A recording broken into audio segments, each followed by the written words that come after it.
देखिए, मोदी जी ने भी हैट्रिक लगाई है, नायब सैनी जी भी हैट्रिक लगाएंगे, गरोंडा भी हैट्रिक लगाएंगा। आज वोट लेने के लिए वो समाज को बहका भी सकते हैं, झूठ घोषणाएं भी कर सकते हैं, आरक्षण खत्म करने की भी झूठ बोल सकते हैं, संविधान बदलने का झूठ भी बोल सकते हैं, वो खटाखट वाला झूठ भी बोल सकते हैं। तो विपक्ष भारतीय जनता पार्टी ने 67 सीटों की घोषणा कर दी है और आप देख सकते हैं आज हम घरोंडा हलके में हैं और घरोंडा हलके में हरविंदर कल्याण अपने गांव से इस चुनावी आगाज को कर रहे हैं। सभी धार्मिक स्थलों पर जा रहे हैं, मत्था टेक रहे हैं और आशीर्वाद प्राप्त कर रहे हैं। क्या कहेंगे विधायक जी, आज चुनावी जो समर है उसको शुरुआत कर रहे हैं? देखिए, मैं अपने शीर्ष नेतृत्व का और पार्टी संगठन का मैं आभार व्यक्त करता हूं, जो उन्होंने दोबारा जो एक जिम्मेवारी मुझे सौंपी है। और ये जिम्मेवारी केवल हरविंदर कल्याण की टिकट नहीं है, ये सभी कार्यकर्ताओं को ये टिकट मिली है, पूरे समाज को मिली है, क्योंकि हमने 10 वर्षों में पूरे समाज के लिए जो भी भारतीय जनता पार्टी ने किया है, चाहे वो विकास की बात है, चाहे वो व्यवस्थाओं को मजबूत करने की बात है, चाहे वो देश की मजबूती की बात है, तो मैं समझता हूं कि जिस प्रकार से भारतीय जनता पार्टी एनडीए की स्पष्ट बहुमत की तीसरी बार सरकार नरेंद्र मोदी जी के नेतृत्व में बनी है, आने वाले चुनाव में हम तीसरी बार हरियाणा प्रदेश में भी नायब सिंह सैनी जी के नेतृत्व में तीसरी बार भारतीय जनता पार्टी की सरकार बनाएंगे। और जो एक सुशासन का सफ़र है, जो 10 सालों में एक व्यवस्थाओं को सुधारा गया है, मेरिट के आधार पर नौकरियां देने की बात, ऑनलाइन को बढ़ावा देने की बात, भ्रष्टाचार पर चोट मारने की बात और एक समान विकास पूरे हरियाणा प्रदेश में, ये सफ़र इसी तरीके से अगले टर्म में भी जारी रहेगा। जी, जिस तरह से बात हो रही है कि हैट्रिक पर हैं आप, 2014 से लगातार जीत रहे हैं, 2 बार आप भी जीत रहे हैं और 2 बार आपकी पार्टी जो है वो जीत चुकी है। अब तीसरी बात हैट्रिक की बात हो रही है। जिस तरह से क्रिकेट में बात की जाती है, कोई बॉलर अगर 2 विकेट ले लेता है तो हैट्रिक पे होता है, तो अब आप भी हैट्रिक पे हैं। क्या कहेंगे, किस तरह से देखते हैं इस मामले को?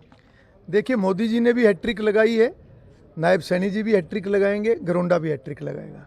तो क्या लगता है कि जिस तरीके से लगातार आपने विकास किया है, क्षेत्र में बड़े बड़े प्रोजेक्ट आप लेकर के आए हैं, लेकिन कहीं ना कहीं छोटे छोटे विरोध के सवाल उठते हैं। पर सरपंचों के लिए सरकार ने बहुत से काम किए हैं, उनकी बातों को मानने का काम किया है, उसके बावजूद भी उनकी कहीं ना कहीं नाराजगी सामने आती है।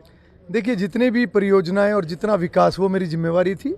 मैं आभार व्यक्त करूंगा उस समय के मुख्यमंत्री मनोहर लाल जी का और वर्तमान मुख्यमंत्री नायब सिंह सैनी जी का, कि इतना विकास हमारे क्षेत्र के अंदर हुआ है। चाहे वो मेडिकल यूनिवर्सिटी की बात है, चाहे एनसीसी एकेडमी है, चाहे रिंग रोड है, चाहे शुगर मिल है, चाहे लड़कियों का कॉलेज है, चाहे बेटियों के लिए स्कूल है, चाहे 5 पीएचसी हैं, चाहे 7 पावर हाउस हैं, चाहे 16 स्कूल अपग्रेड करने की बात है, चाहे 80 नई सड़कें हैं, 40 नए पुल हैं, जितने भी ये सारे काम हुए हैं, मैं समझता हूं कि हमारी यमुना बेल्ट जो एक पिछड़ी हुई हमारी बेल्ट थी, आज हर गांव के अंदर विकास कार्य हुए हैं।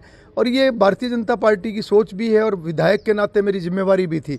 और जहां तक रही बात विपक्ष के विरोध की, विपक्ष का तो काम ही विरोध करना होता है। विपक्ष के पार्टियां जब सरकार में थी, अगर उन्होंने कोई अच्छा काम किया होता तो वो अपनी उपलब्धियां बताते। आज वो केवल लोगों को बहकाने के ऊपर निर्भर हैं।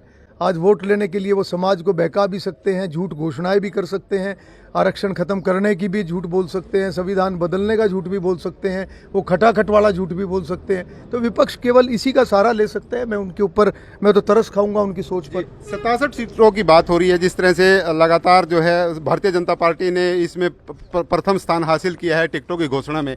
आपके मित्र हैं कर्णदेव कंबोज, वो कहीं ना कहीं नाराज हैं टिकटों की घोषणा से, उनका टिकट कट गया है।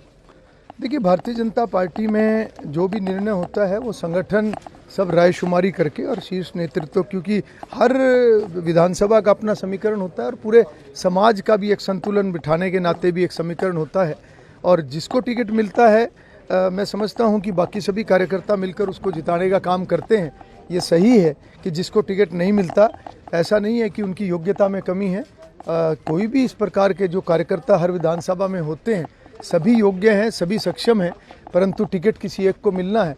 मैं समझता हूं कि इस प्रकार की कहीं भी अगर कोई व्यक्तिगत कोई बात आती है किसी भी कार्यकर्ता नेता की तरफ से, तो पार्टी संगठन उसके ऊपर ध्यान भी देता है और विचार विमर्श भी करता है, बातचीत भी करता है। कांग्रेस पार्टी कहीं ना कहीं पिछड़ रही है टिकटों की घोषणा में, उनको कहीं ना कहीं डर लग रहा है कि बगावत हो सकती है पार्टी में। देखिए, तो कांग्रेस पार्टी के नेता ही बता सकते हैं कि उनके विलंब का क्या कारण है। पर यह सही है कि जब 10 साल से वो अपना जिला अध्यक्ष ही नियुक्त नहीं कर पाए, कांग्रेस पार्टी दूसरे की जो लाइन मिटाने में विश्वास रखती है और कांग्रेस पार्टी ने लोकसभा के अंदर भी जिस प्रकार से झूठ बोले हैं, ये उसका प्रमाण है।